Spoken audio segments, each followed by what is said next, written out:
teaser video in between my last one, the discussion on the racism spectrum, and my upcoming TEDx talk in Grand Forks, North Dakota. I just had my last coaching session with the speech coach that they have the TEDxers work with, which is super cool. I'm getting all of this contact with people that help coach you and put your PowerPoint together and stuff like that. And it's going to be a really exciting talk on conversations about race. And so I wanted to sort of drop a little teaser for all of my followers on YouTube so that you could know that the TEDx talk is coming, first of all, and to keep an eye out. If you want to Google TEDx Grand Forks, I believe it's going to be live streamed in some capacity, somehow, somewhere, but I will definitely make sure that I put a little video up here when that happens.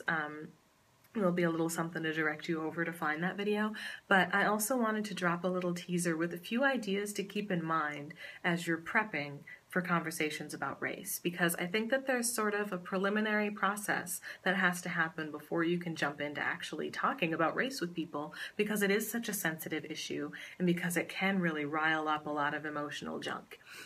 So as you're preparing and as you're getting ready for conversations in your own communities, in your own social circles, and as I'm prepping for this this TEDx experience, I wanted to sort of drop 3 big points by you.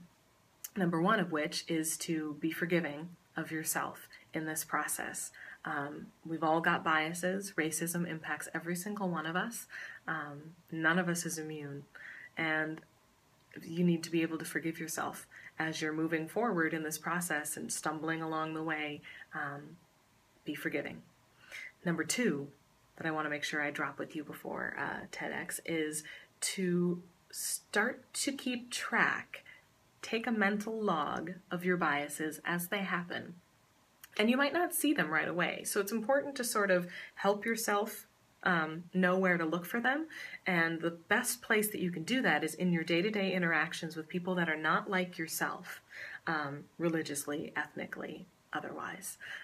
Look for how you interact with those people and what about you changes as a result when you're interacting with people who are different than you. And then start to really ask yourself, where does that come from? What are the reasons why my behavior changes? Is it because of past experience with people like this person? Is it from media presentations of people like this person that have informed the way that I somehow feel led to behave? And if so, what is it about those experiences that leads me to behave the way I do? Really dig deep. Talk to people from past experiences and see if they share the same frame of mind that you do now, or if they've changed and gone in different directions in terms of what those past experiences have led them to do. Find other people, maybe on the internet or other communities, that are talking about the media and how they portray people who are different, minorities and other marginalized populations, and start to really dig into what's the history there. Why do we behave the way we behave? Why do we make the choices that we make? And then once you've sort of done all of that, you've forgiven yourself, you've started to really observe and keep a log of what your bias, what your behavioral changes are with regards to personal bias. And then number 3 is to really start to hack into those. I wish I could take credit for the phrase hacking your personal biases, but that actually comes out of a book I've been reading called What Works for a Woman at Work. And while it does sort of specifically pertain to women in the workplace and even has a section on women of color in the workplace, I think it's valuable information for everyone when you're thinking about bias, to sort of consider that once you've developed a personal history and understand what your bias is, to really start to break it apart like a computer program, figure out what all the moving pieces are, and then just take them apart.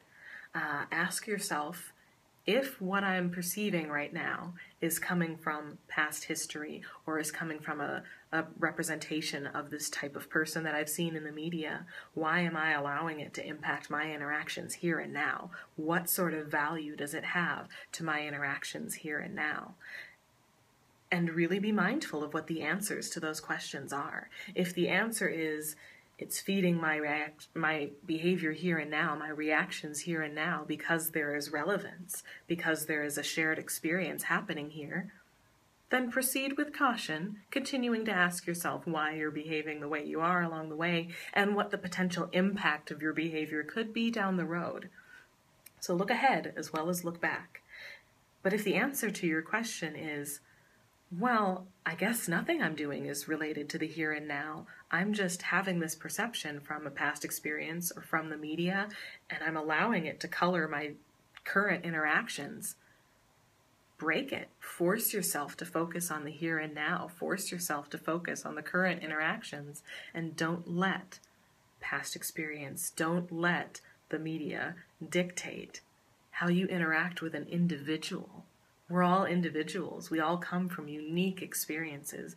No one person has the same background as another one. And yet we're all so similar, right? We all have the same needs to be respected, to be valued, to feel like what we have to say matters. So there's common ground to be found too. Search for that. But that all comes out of being forgiving of yourself and the process of sort of digging into your own biases, cataloging them, forming a record, and then hacking the heck out of them and starting to really dig deep and grow. So that's my little tidbit that I wanted to drop in between the Racism Spectrum video and TEDx coming up next week. I'm really excited to share my TEDx talk with you about conversations about race and continuing to move forward in this process with you all, because really this is a ginormous iceberg and we're just touching the tip of it. So thank you for being part of this process. Thank you for watching, and I hope you have a wonderful day.